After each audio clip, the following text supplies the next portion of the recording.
Bapak Ibu Saudara yang dikasihi Tuhan, selamat pagi. Selamat datang di rumah Tuhan. Dan kita akan beribadah bersama-sama di tempat ini. Ada perbedaan di rumah dengan di tempat ini. Di tempat ini dengan 3 orang lebih ya, berkumpul dalam nama Tuhan. Dan kita bersama-sama dapat memuji Tuhan bersukacita. Saya percaya Bapak Ibu semua yang hadir di tempat ini adalah orang-orang yang rindu akan memuji Tuhan bersama, bertemu dengan Tuhan. Mari kita naikkan pujian Satu Hal Yang Kurindu.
lebih baik satu hari di pelataran-Mu.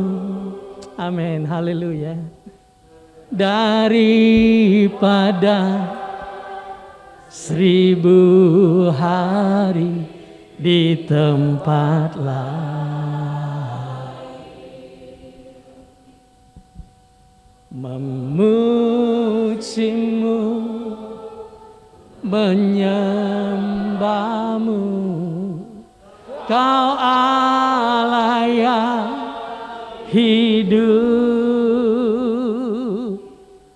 dan menikmati sekali lagi semua kemurahan-Mu. Lebih baik kami dalam rumah-Mu Tuhan, lebih baik satu hari di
kami datang ke rumah Tuhan, ketika Tuhan memberi kami kesempatan hadir di rumah-Mu ini, kami sungguh bersyukur karena kami dilindungi, kami diberi kesehatan, kekuatan, kami diberi perlindungan yang begitu rupa oleh Bapa. Engkau sangat baik mengasihi kami. Terima kasih Tuhan, kami hendak memuji Tuhan, kami hendak bersyukur, kami hendak menyembah Engkau. Dan hadirat-Mu membawa kami ke padang rumput hijau, mata air yang tenang. Jiwa kami dipuaskan karena Tuhan adalah gembala yang baik. Kami mau Kau tuntun Bapa untuk terus memuji dan menyembah-Mu dalam hidup ini. Dalam nama Tuhan Yesus kami mengucap syukur dan berdoa. Kami bersama membuka ibadah pagi ini di tempat ini. Dalam nama Tuhan Yesus. Mari katakan bersama-sama. Amin. Haleluya. Tetap berdiri Bapak Ibu. Ada satu pujian yang penuh sukacita kita bawa di hadapan Tuhan. Bawa Tuhan juga gunung batu kita, tempat perlindungan kita.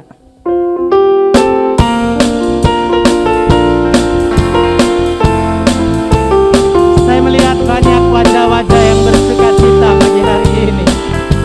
Penuh semangat untuk memuji Tuhan. Tuhan juga gunung batuku,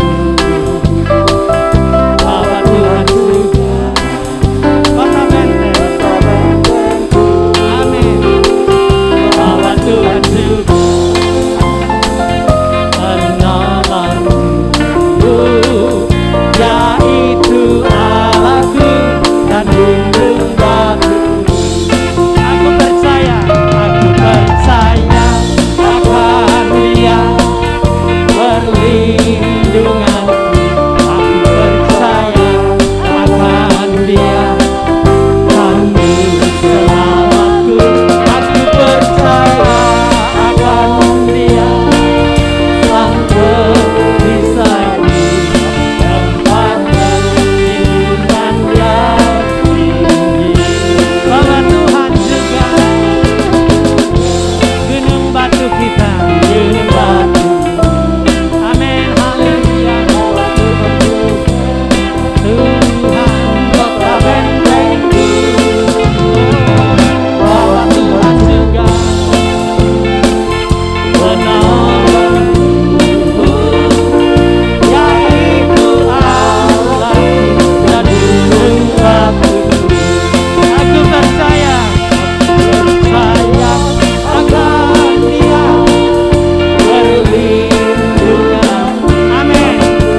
suara pria, ada suara wanita. Ketika ref pujian ini berkata, aku percaya, suara pria saja. Dari dia, akan dia, wanita saja. Ya, kita awali pujian sebelumnya dengan bersama-sama. Selain dua kata itu, aku percaya, pria, akan dia, wanita saja, semuanya bersama-sama. Mari kita mulai. Haleluya. Ini yang tidak kita temui di rumah, Bapak Ibu.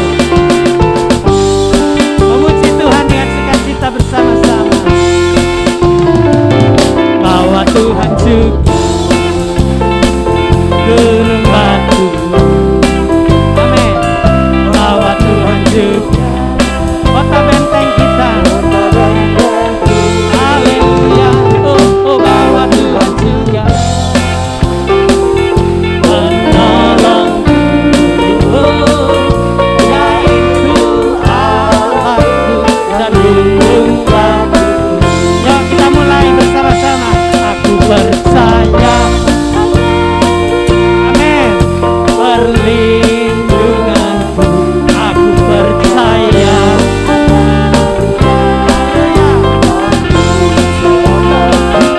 aku percaya, perisaiku dalam perlindungan yang tinggi. Aku percaya, saudara pria,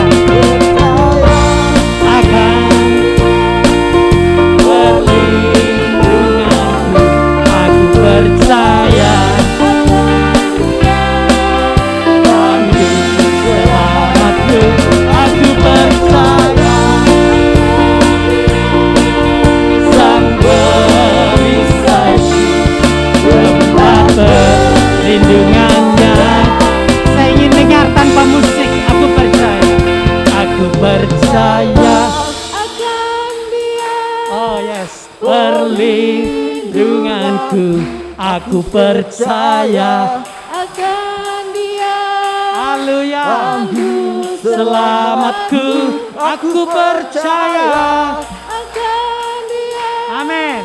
Sang perisaiku, tempat perlindungannya. Mari bersama-sama musik. Haleluya. Aku percaya, perlindunganku. Aku percaya,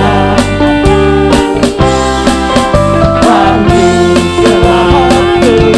Aku percaya, amin. Sang perisai, tempat perlindungan yang tinggi. Tempat perlindungan, tempat perlindungan yang tinggi. Haleluya. Silakan duduk Bapak Ibu Saudara. Kita percaya selalu kepada Tuhan.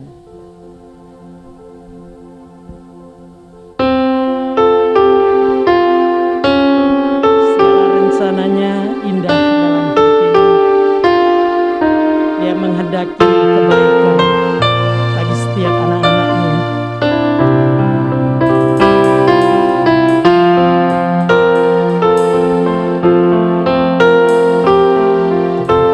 Ku percaya rencanamu indah, walau saat ini aku mengerti. Sebab firman-Mu telah berfirman, dan di masa depan damai sejahtera penuh harapan.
Tuhan, ku percaya Engkau.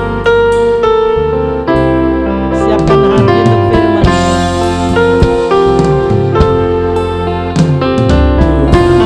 Ku percaya. Ini pengakuan kami ya Tuhan, bahwa rencana-Mu indah.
Kehendak-Mu baik bagiku, ku tahu rancangan-Mu sempurna bagiku, ku tahu jalan-jalan-Mu yang terbaik bagiku, ku tahu jalan-jalan-Mu yang terbaik bagiku, ku tahu jalan-jalan-Mu yang terbaik bagiku. Tuhan, kami bersyukur pagi hari ini ada pertemuan yang indah ketika Engkau menyapa setiap kami Tuhan, dan ada respon iman kami mengatakan bahwa setiap rencana yang saat ini Tuhan selalu sediakan bagi kami, itu ada sebuah penggenapan janji yang indah. Dan kami minta di hadapan Engkau Tuhan, dengan iman kami ini Tuhan, bahwa kami rindu, kami diberikan kekuatan untuk menantikan janji Tuhan digenapi dalam setiap hidup kami. Kami yang saat ini hadir, saya percaya bahwa kami semua mengalami janji Tuhan yang tergenapi dan terus akan mengalami janji itu, hingga pada akhirnya kami dipertemukan dengan Tuhan, dan Tuhan bisa mengatakan kepada kami, hai hambaku yang setia, ikutlah dalam kesukaan bersama denganku. Kami rindu saat itu datang, kami kedapatan sebagai hamba yang setia. Tuhan, pagi hari ini kami siap untuk mendengarkan firman-Mu. Kami rindu kesaksian hidup kami Tuhan terus bisa dilihat banyak orang, ada nama Tuhan yang dipermuliakan. Engkau berikan urapan untuk hamba-Mu yang menyampaikan isi hati-Mu. Engkau berikan untuk setiap hati kami untuk mengalami setiap firman ini dalam hidup kami. Kami bersyukur dan kami telah berdoa di dalam nama Tuhan Yesus Kristus. Haleluya. Amin. Silakan duduk Bapak Ibu yang dikasihi Tuhan. Saya sapa kembali. Shalom. Di nama Tuhan, saya melihat ada wajah-wajah yang berseri-seri seperti yang tadi Pak Lukman katakan, ada sukacita karena bertemu. Kita dipertemukan kembali, dikumpulkan kembali di ruang ibadah kita, baik yang saat ini kita sedang menikmati ibadah ini secara onsite ataupun saat ini jemaat yang sedang menikmati ibadah ini dari rumah lewat channel YouTube GBI Hosana Semarang. Berkat yang sama yang kita dapatkan ketika kita sungguh-sungguh mencari Tuhan. Dan terima kasih untuk Bapak Gembala yang kembali memberikan kesempatan untuk didik, bersaksi dan juga memberitakan firman Tuhan pada pagi hari ini. Ada sebuah sukacita dan juga sebuah pergumulan setiap kali saya diberikan kesempatan untuk bersaksi. Karena waktu saya tugas yang lalu itu saya belum sempat cerita. Malam di mana saya besok paginya akan bertugas di atap rumah dari rumah kami itu kebakaran karena arus pendek. Jadi sampai memanggil pemadam kebakaran dan ada apar segala macam karena listriknya itu kabelnya itu jatuh di atas genting dan juga menyebabkan kobaran api yang lumayan besar tapi bisa teratasi. Kadang saya juga berpikir ketika saya mau tugas ada aja kejadiannya ya.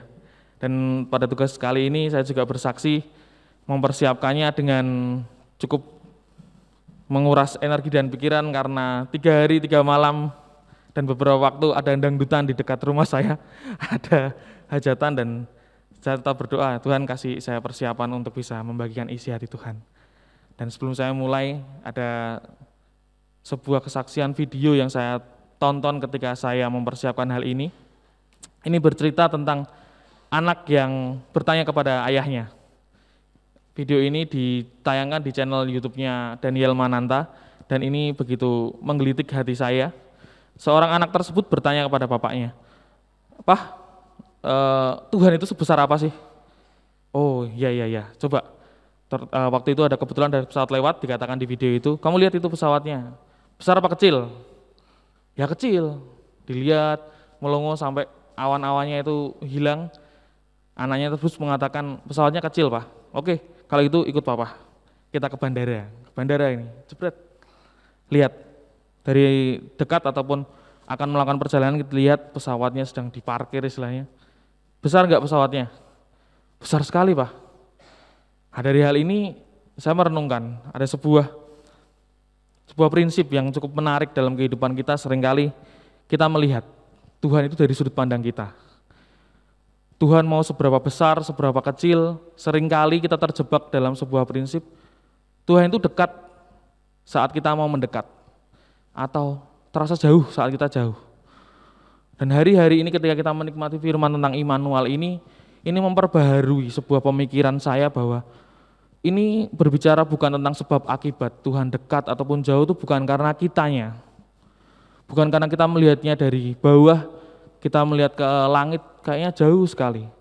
Atau ketika kita sedang on fire atau punya semangat, habis diberkati Tuhan, habis dilepaskan dari mara bahaya, lalu kita melihat Tuhan sangat besar dan berdampak dalam hidup kita. Tuhan tidak sesederhana itu. Ini bukan berbicara tentang kondisi kita untuk melihat Tuhannya. Tapi Tuhan sendiri mengatakan dalam firman-Nya, Immanuel. Karena Dia itu beserta dengan kita saat jauh ataupun dekat hati kita darinya. Kerinduan Dia untuk selalu dekat dengan umat-Nya itu nyata. Jadi mari saat-saat ini kita menikmati firman Tuhan yang dirangkai begitu rupa dari hamba Tuhan dari beberapa waktu ini, kita ingin diperbaharui pemikiran kita bahwa Dia ini selalu dekat. Hanya kita yang seringkalinya membagi jarak dengannya. Saat kita merasa lemah, tidak berdaya atau tidak mampu menjangkau Dia, lalu kita mengatakan, Tuhan kok jauh sekali ya. Saya dalam kondisi permasalahan seperti ini kok belum ada jawaban. Akhirnya kita merasa Tuhan jauh, padahal Tuhan selalu dekat. Hanya pandangan mata kita dan hati kita untuk merasakan dan mengalami hadirat-Nya ini sendiri yang membutakan kita untuk tahu bahwa sebenarnya Tuhan merangkul kita. Dia menangis bersama dengan kita dan Dia mengajarkan kita caranya untuk bangkit. Mari kita buka ayat firman Tuhan yang akan kita bahas, masih sama di Matius 28.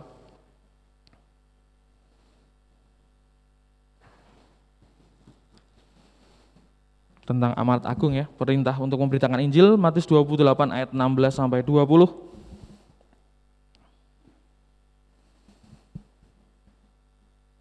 Saya akan bacakan, mari kita simak dari ayat 16-nya. Perintah untuk memberitakan Injil. Dan ke-11 murid itu berangkat ke Galilea, ke bukit yang telah ditunjukkan Yesus kepada mereka. Ketika melihat Dia, mereka menyembahnya, tapi beberapa orang ragu-ragu. Yesus mendekati mereka dan berkata, "Kepadaku telah diberikan kuasa di surga dan di bumi.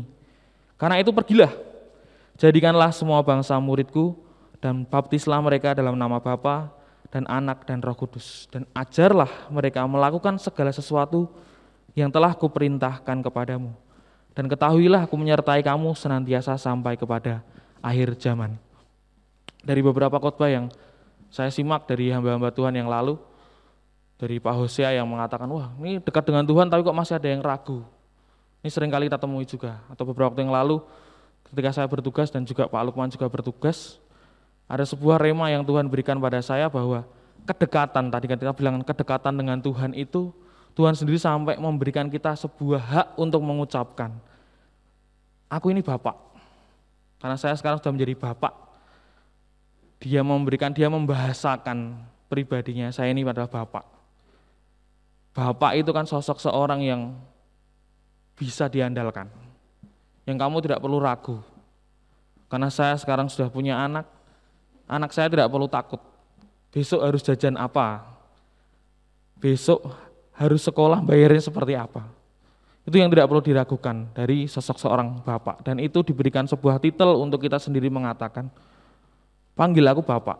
Bahkan dia mengatakan sahabat juga. Itu untuk membereskan jarak, di mana saat ini beberapa orang atau banyak anak-anaknya yang undur untuk kembali mengingat.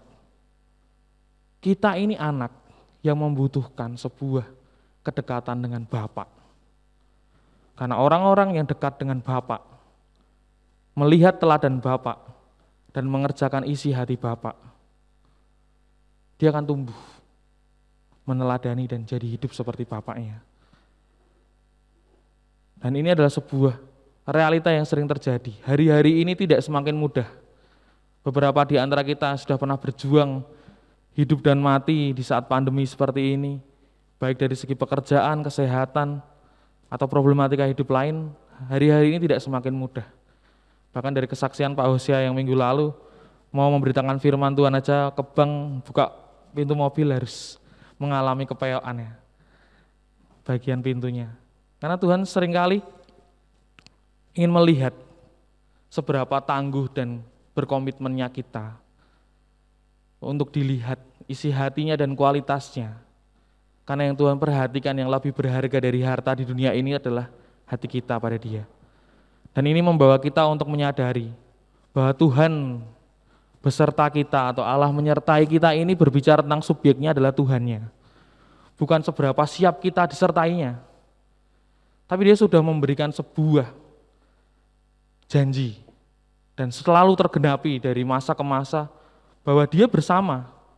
Kalau zaman dulu ada bukti representasi Tuhan yang hadir di bangsa Israel yang terus menang-menang dalam peperangan itu karena ada tabut perjanjiannya. Ada sebuah bukti kehadiran Allah di situ. Ada kemah suci Tuhan yang menunjukkan ini Allahnya Israel. Kalau masih ada Allah di Israel ini sendiri kita gentar, musuh-musuhnya seperti itu. Dan Tuhan yang saat ini pun Tuhan yang sama ketika menyertai Israel. Hanya saja sekali lagi, seolah-olah kehadiran dan kedekatan Allah ini kita yang memberikan jarak. Aku lagi semangat-semangatnya ini melayani.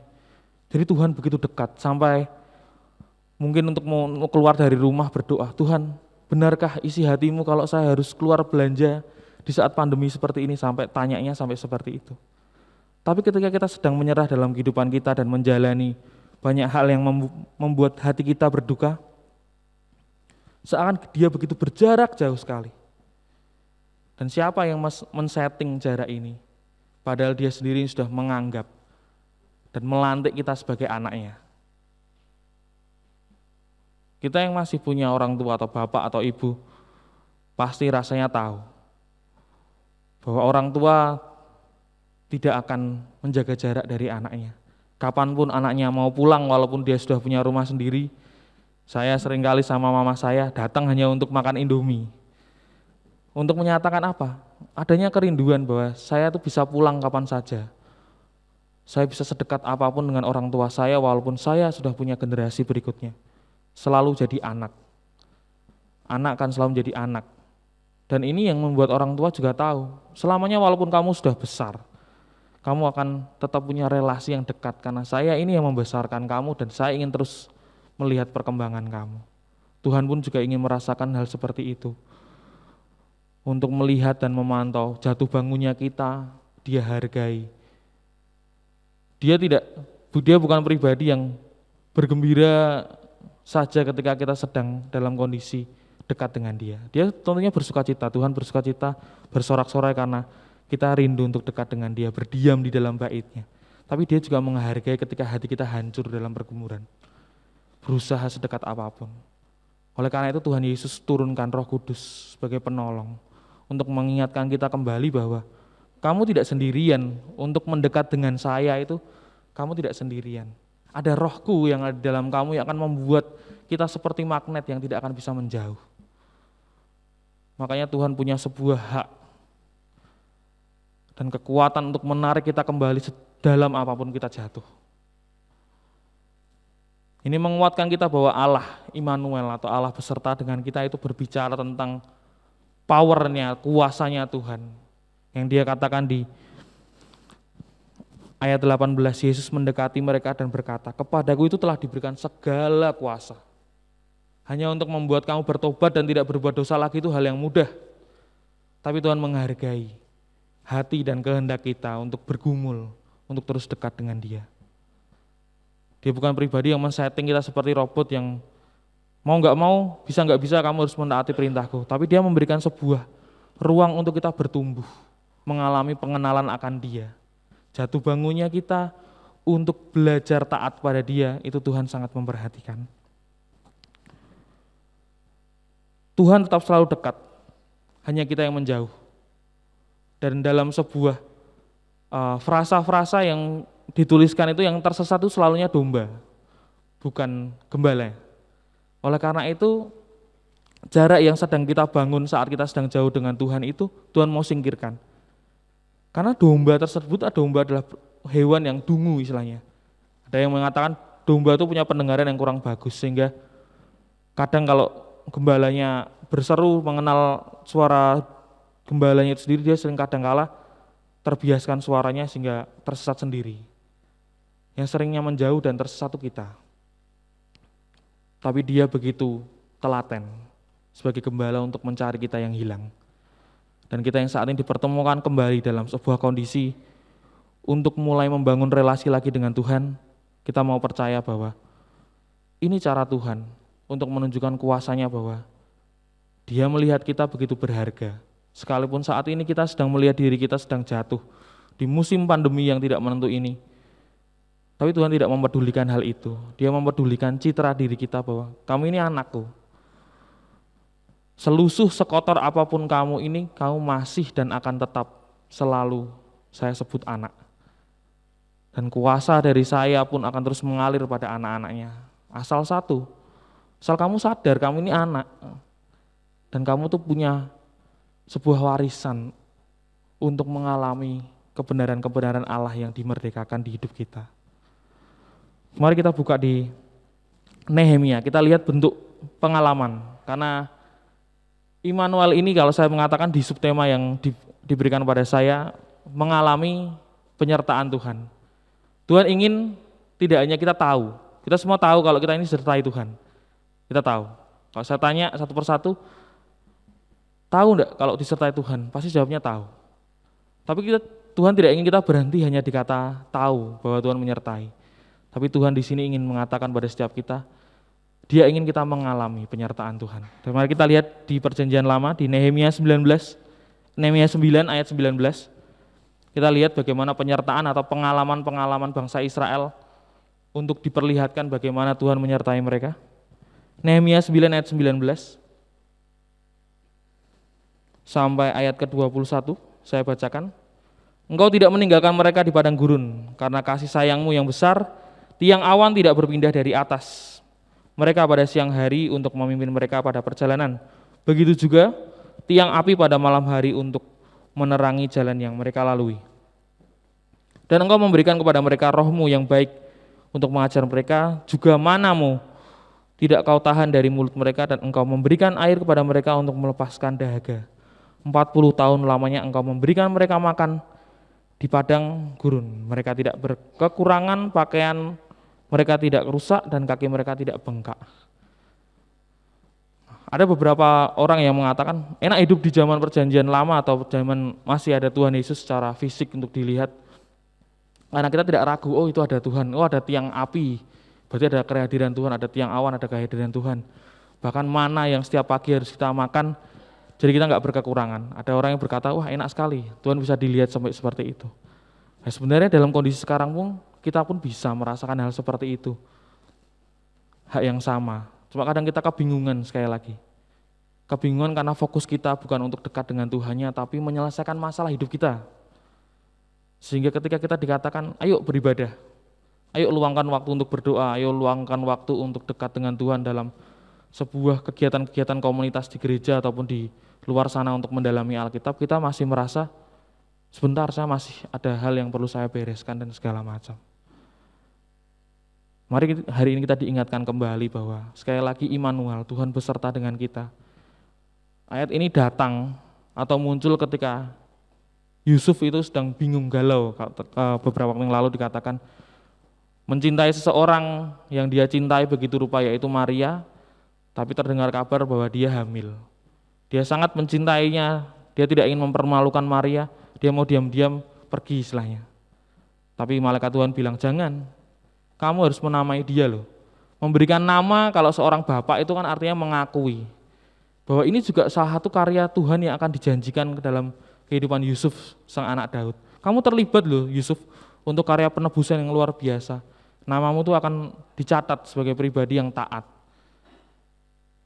Sempat dalam kondisi galau, pikirannya putek, mungkin kan mau menikah, tiba-tiba calon mempelainya itu hamil. Yang dapat rasa malu pasti dua-duanya. Yusuf mungkin dikira melakukan perbuatan yang tidak senonoh atau segala macam sebelum menikah, atau Marianya dikatakan sebagai gadis yang tidak menjaga kekudusan dan segala macam. Pasti dalam dilema waktu itu, bahkan perzinahan waktu perjanjian baru itu sendiri, ada yang sampai dirajam batu karena perzinahan. Pasti ada sebuah resiko yang harus mereka tanggung. Tapi di sini mengatakan, kasih nama Immanuel juga, karena Allah menyertai kamu, Tuhan menyertai kita. Itu untuk menunjukkan bahwa it's okay, ini baik-baik saja kok. Karena kamu bersama dengan Tuhan, tidak hanya beriringan dengan Tuhan, tapi Tuhan yang akan hidup dalam kamu dan kamu hidup dalam Tuhan. Sehingga ada sebuah kesatuan untuk menjalaninya bersama-sama. Dan kita tahu dalam kehidupan kita sebagai manusia dalam segi psikologis, mengerjakan sesuatu bersama akan menimbulkan rasa aman. Apalagi yang menyertai kita adalah pribadi yang berkuasa atau punya backup yang kuat. Kita jalan di malam hari dengan orang yang lebih dewasa, waktu saya masih anak kecil, pasti lebih tenang. Karena ada orang yang sudah mengendalikan situasi.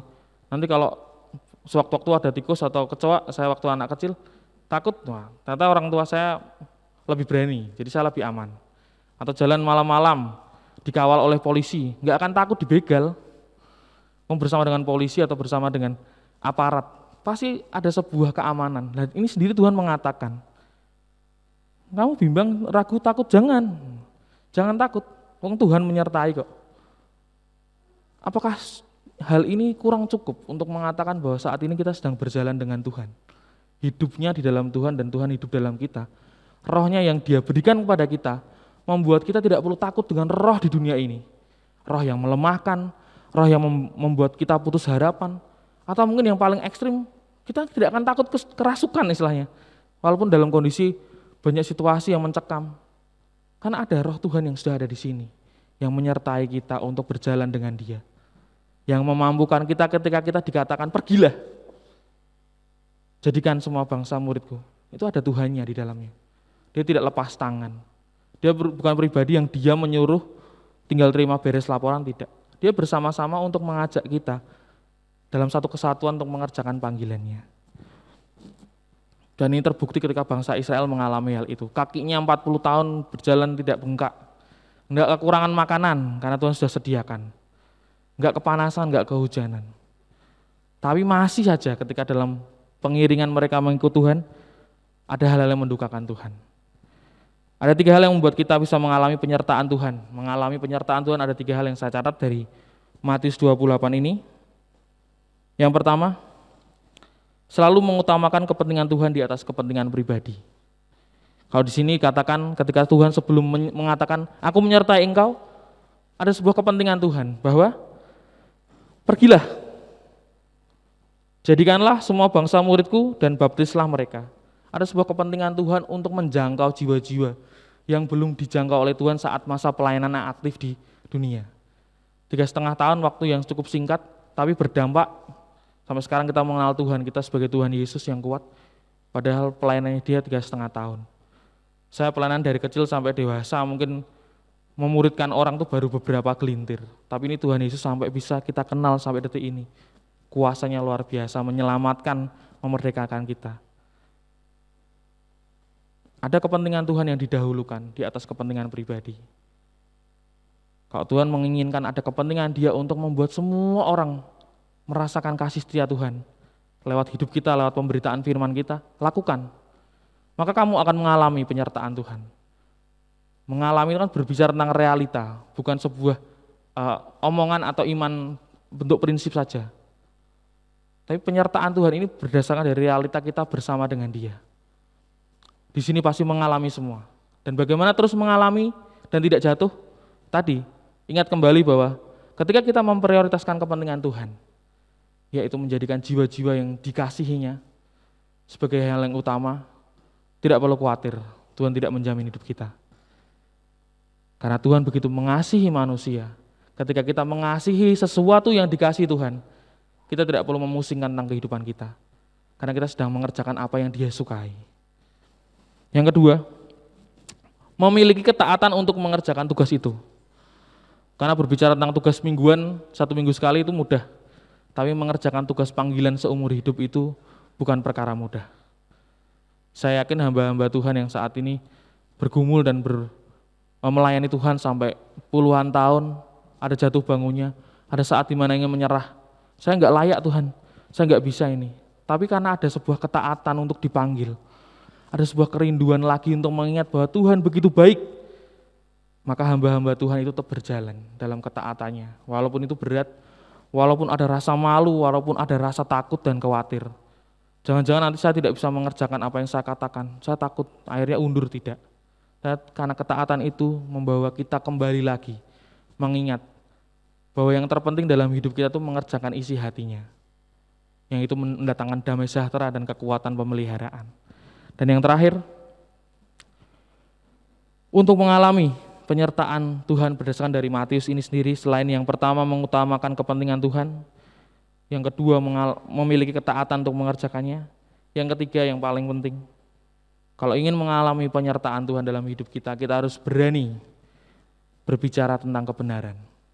Kalau dikatakan di sini, jadikanlah semua bangsa muridku, baptislah mereka dalam nama Bapa, Anak, dan Roh Kudus, dan ajarkanlah mereka yang aku ajarkan kepada kamu. Cara mentoringnya Tuhan Yesus kan ikut aku, lihat cara hidupku, lihat cara aku bersikap, lihat cara aku mengatasi masalah, lihat cara aku melihat hidup, tirulah.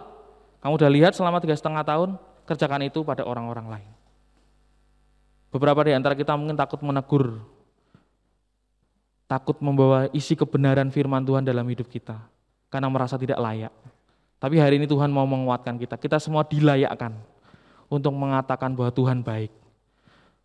Kabar gembira ini bukan untuk kita saja. Kabar yang memerdekakan ini bukan hanya untuk kalangan kita saja. Tapi Tuhan mengatakan, semua bangsa berhak mendengar kebaikan Tuhan. Semua bangsa berhak melihat Tuhan dalam hidup kita. Semua bangsa berhak untuk melihat bagaimana Tuhan memproses hidup kita. Saya tutup dengan sebuah kesaksian tentang masalah pengalaman. Saat merenungkan hal ini, saya kadang berpikir, untuk mengalami penyertaan Tuhan itu seperti apa sih? Saya teringat dalam kondisi saya menantikan anak pertama saya. Di depan ruang operasi, karena waktu itu dengan metode sesar, saya hanya berdoa, ya Tuhan berikan kelancaran. Dan seketika itu, ya Tuhan memberikan kekuatan untuk menantikan tanpa gugup. Padahal itu kan anak pertama. Saya duduk di depan ruang operasi, keluar dokter memberikan sebuah kejadian kalau jemaat yang mengikuti kisah anak saya lahir dengan CTEV, hampir di kedua kakinya dan Kalau dibahasakan anak saya itu kan kakinya pengkor, memutar ke belakang dan istilahnya merupakan sebuah cacat minor lah istilahnya. Tapi ajaibnya, ini saya tidak membuat-buat ya. Saya mendengar berita itu, saya biasa aja. Karena ketika saya berdoa tadi, saya minta sebuah pertolongan Tuhan, Tuhan menolong, anak saya sehat. Dan sebuah kesalahan minor itu tidak mengurangi sukacita saya. Tidak mengurangi sama sekali. Oh iya. Dan dokter pun memberikan kekuatan seperti ini. Hanya hal kecil di antara hal yang besar. Jantungnya sehat, paru-parunya oke, dia kuat. Tapi ada sebuah hal minor yang memang harus diperbaiki. Dan saya tidak pernah berpikiran, gimana ya masa depannya, nanti gimana dan segala macam. Enggak sama sekali. Hal yang biasa saja. Untuk saya dapati, oh pasti bisa disembuhkan nih. Karena ini bukan kasus pertama kan dok? Bukan. Jadi beberapa orang tanya, kok bisa ya? Kok mampu ya? Bukan masalah bisa dan mampu. Karena kita sudah berdoa untuk meminta sebuah penyertaan Tuhan, pertolongan, dan Tuhan menolong. Dan itu yang dikatakan namanya mengalami penyertaan Tuhan, itu berarti merecall atau memanggil kembali. Bagaimana saat-saat Tuhan menolong hidup kita. Dan tidak ada lagi keraguan kita untuk melangkah. Dan tidak ada keraguan kita lagi untuk meragukan Tuhan. Karena waktu dulu saya merecall kembali memori masa SMA saya, ujian nasional kurang 5 menit dikumpulkan untuk melingkari LCK. LCK saya sobek jadi 2 dan saya tetap lulus. Jadi dari merecall pengalaman-pengalaman dengan Tuhan itu menjadikan kita mampu untuk menerima dan mengalami sebuah penyertaan Tuhan. Dan kali kedua ketika anak kedua saya mau lahir, sempat terbesit juga, nanti anak kedua kayak anak pertama enggak ya, saya bilang seperti itu. Tenang aja, kalaupun sampai seperti anak pertama, ya pasti terbukti Tuhan pasti menyertai. Iman itu muncul karena kita sudah tahu bahwa kehidupan kita tuh dijamin oleh Tuhan dengan caranya, dengan waktu yang Tuhan sediakan, kekuatan yang Tuhan berikan. Apakah Mas Didi tidak pernah khawatir? Bisa dikatakan, ya saya khawatir bukan hal yang berlebihan dan saya mencoba untuk memerangi batin saya bahwa tidak ada hal yang baru di dunia ini untuk dikhawatirkan. Karena Tuhan sendiri sudah pernah melakukan perkara-perkara ajaib di umatnya yang dulu, umatnya yang sekarang, dan umatnya ke depan. Seperti anak-anak saya tidak perlu saya ragukan, dia pasti akan mengalami, dia harus menyembah Allah yang saya sembah, sehingga dia mengalami bagaimana Tuhan membentuk dan memproses hidupnya. Kalau orang tua lain lihat anaknya pecicilan lompat-lompat terganggu, saya sedikit terganggu tapi saya kembali melihat. Anak saya sekarang sudah cukup baik kakinya, dia aktif, saya melihat Tuhan dalam dirinya dia karena dia punya perkara yang terus diselesaikan Tuhan dalam hidupnya. Dan saya harap untuk setiap jemaat yang di tempat ini meminta sama Tuhan, Tuhan saya tidak hanya ingin tahu, tapi saya ingin mengalami. Tapi kalau kita sudah minta pengalaman dengan Tuhan, rasakan sensasinya, sensasi leganya, sensasi sukacitanya karena Tuhan memenangkan peperangan dan masalah dalam hidup kita. Mari kita angkat sebuah pujian, sekalipun ku berjalan dalam lembah kelam.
selamanya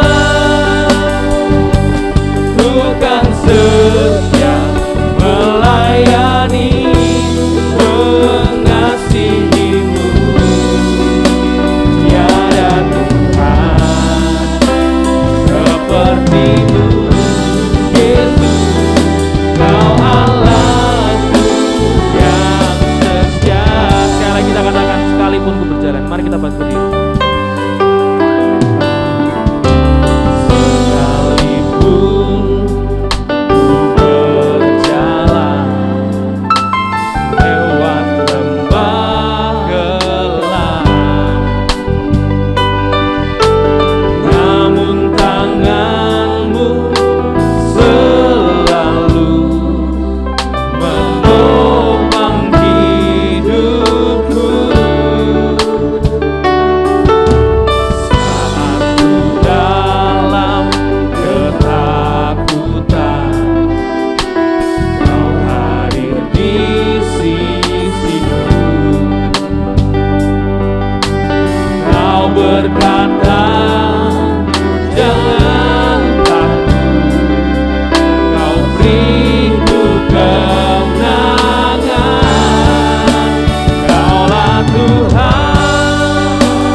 Hidup kami tidak berbicara tentang bagaimana pencapaian kami di dunia ini Tuhan. Tapi hidup kami ini dipanggil Tuhan untuk setia, untuk mengalami penyertaan Tuhan, dan untuk terus mengasihi Tuhan sepanjang hidup kami. Kami percaya untuk setiap apa yang Tuhan taruhkan dalam hidup kami, ini semua karena anugerah-Mu Tuhan. Dan kami kembali melihat bagaimana jalan-jalan hidup kami ini Engkau tata dengan luar biasa. Rancangan yang sudah Engkau berikan, sudah Engkau genapi, yang terus Engkau berikan rancangan yang indah dalam hidup kami ini. Kami rindu meminta ketaatan hati untuk mengerjakan jalan-jalan-Mu Tuhan. Kami ini rapuh dan lemah, dan Engkau sendiri paham Tuhan, karena Engkau menciptakan kami, tapi Engkau selalu menyempurnakan setiap kami yang lemah ini untuk menjadi alat kemuliaan Tuhan. Dan saat ini kami mengingat kembali apa yang sudah Tuhan lakukan dalam hidup kami. Bagaimana kami sedang berjuang keluar dari segala pergumulan hidup kami, tapi dengan kekuatan kami sendiri kami tidak mampu Tuhan. Tapi uluran tangan-Mu dan kekuatan Engkau, bagaimana Engkau menunjukkan sosok Bapak dalam hidup kami ini yang siap diandalkan setiap waktu, yang menjamin dan memprovide dan memberikan sebuah pemenuhan dalam hidup kami. Kami percaya iman kami ini semakin dikuatkan di masa-masa sulit ini. Kami semakin melihat bagaimana Tuhan akan menyertai hidup kami, kini, esok, dan sampai kepada waktunya Tuhan. Dan Kau sendiri yang mengatakan, Engkau akan menyertai kami sampai pada akhir zaman. Itu bukan waktu yang sebentar, itu artinya Engkau menyertai kami selama-lamanya. Dan kami tidak lupa bahwa Engkau menitipkan pada kami Tuhan tugas mulia untuk menjangkau jiwa-jiwa dan memerdekakan orang-orang yang saat ini sedang terbelenggu. Kami rindu Injil terus diberitakan, kabar gembira lewat kami pun diberitakan dalam hidup kami sehari-hari. Kami bersyukur, kuatkan kami untuk mengerjakan hal ini. Dan terima kasih Tuhan, hari ini luar biasa Engkau membuat kami mengerti bahwa Allah menyertai hidup kami. Kami bersyukur dan menutup sesi firman ini, biar Roh Kudus yang bekerja menguatkan kami, mengingatkan kami kembali, mengajar kami, menegur kami dalam kebenaran firman Tuhan. Dalam nama Yesus Kristus kami bersyukur dan berdoa. Haleluya. Amin. Saya serahkan kepada Pak Lukman. Terima kasih, Pak. Ya, puji Tuhan, firman Tuhan telah disampaikan oleh Pak Didik. Luar biasa ya, kita diberkati pagi hari ini dan kita melihat ada generasi di gereja ini. Bagaimana bahasanya menyampaikan firman sangat memberi pengertian kepada kita semua. Tuhan memberkati Pak Didik. Silakan pengumuman selanjutnya. Ibadah tanggal 5 Desember awal bulan disertai dengan perjamuan kudus firman Tuhan oleh Pendeta Hosea Edi Tiono, gembala kita. Ibadah disertai perjamuan kudus ya. Setiap hari Minggu pukul 9 pagi, putra-putri Bapak Ibu akan mendapat link untuk ibadah sekolah minggu di channel YouTube GBI Hosana. Setiap jam 9 pagi di-share linknya ya. Kemudian dalam musim pandemi COVID-19 ini belum usai, maka jemaat Tuhan yang sakit tetap dihimbau mengikuti ibadah secara online.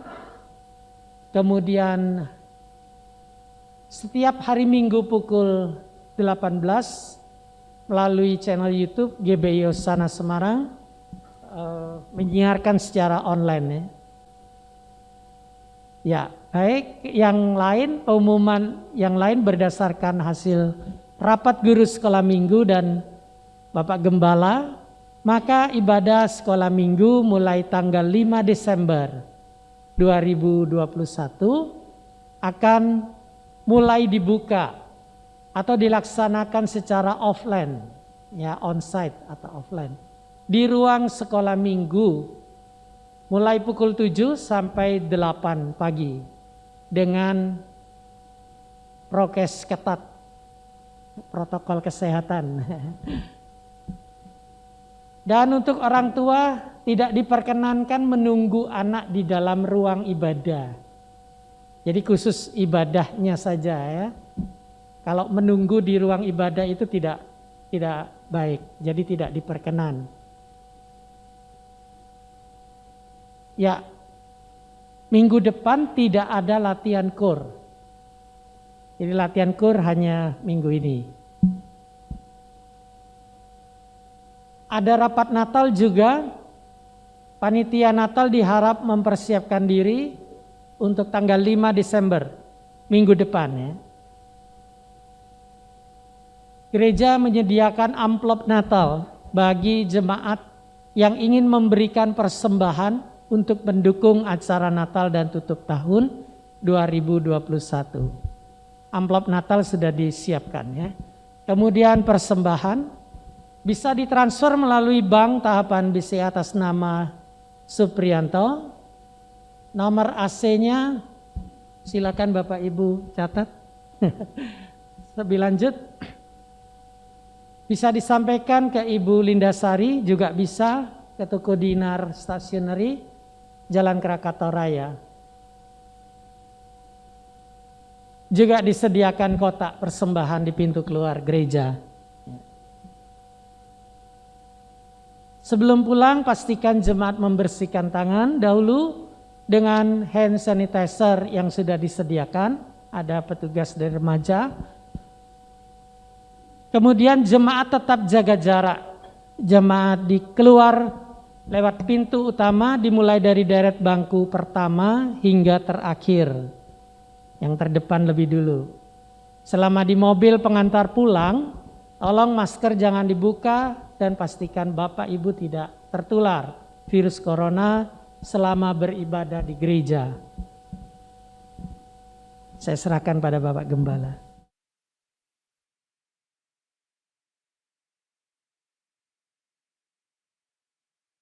Mari Bapak Ibu, kita akan akhiri ibadah kita akan berdiri bersama. Bapak Surgawi Allah yang kami kenal di dalam Yesus Tuhan dan Juru Selamat kami, terima kasih Tuhan untuk ibadah yang telah Tuhan sertai dan berkati pagi hari ini, baik lewat pujian, lewat pemberitaan firman-Mu. Sungguh kami diingatkan kembali bahwa bukan hanya kami mendengar Allah itu Immanuel, tetapi pagi ini kami boleh melihat bahwa setiap kami yang hadir pagi ini boleh mengalami Immanuel dalam kehidupan kami. Sehingga kami menyaksikan betapa dahsyat Allah yang kami sembah di dalam Yesus. Bagi kami Tuhan, Engkau segalanya. Yang sakit disembuhkan, yang lemah diberi kekuatan kembali, bahkan yang putus asa Tuhan berikan harapan. Bagi-Mu Tuhan selalu ada jalan. Berkati bangsa dan negara kami Indonesia. Kami rindu kemuliaan Tuhan dinyatakan di atas seluruh suku-suku bangsa yang ada di seluruh kepulauan Nusantara. Dan kami Tuhan mohon dengan sangat akan belas kasihan Tuhan untuk menghentikan virus COVID-19. Walaupun kami mendengar melalui WhatsApp negara-negara lain begitu dahsyat mengalami COVID varian 3, tetapi kami percaya Tuhan, Engkau Allah yang memproteksi setiap suku-suku bangsa. Indonesia tidak terjadi hal-hal seperti itu, sebab tangan Tuhan, kuasa Allah menaungi bangsa dan negara kami.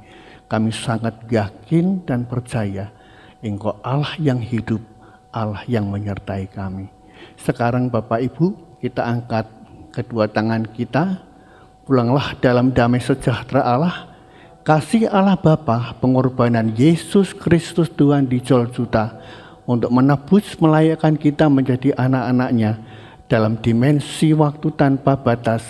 Kita ditebus, diselamatkan dalam anugerah-Nya, dan persekutuannya yang intim melalui Roh-Nya yang kudus terus menyertai memberkati engkau dimanapun engkau berada.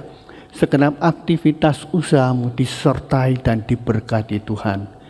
Tuhan menyertai engkau dan Tuhan memberkati engkau. Tuhan melindungi engkau, dan pagi hari ini Tuhan menghadapkan wajah-Nya kepadamu untuk memberikan damai sejahtera Allah hari ini, esok, sampai Maranatha, Yesus datang kembali. Yang percaya di dalam Yesus berkata, Amin.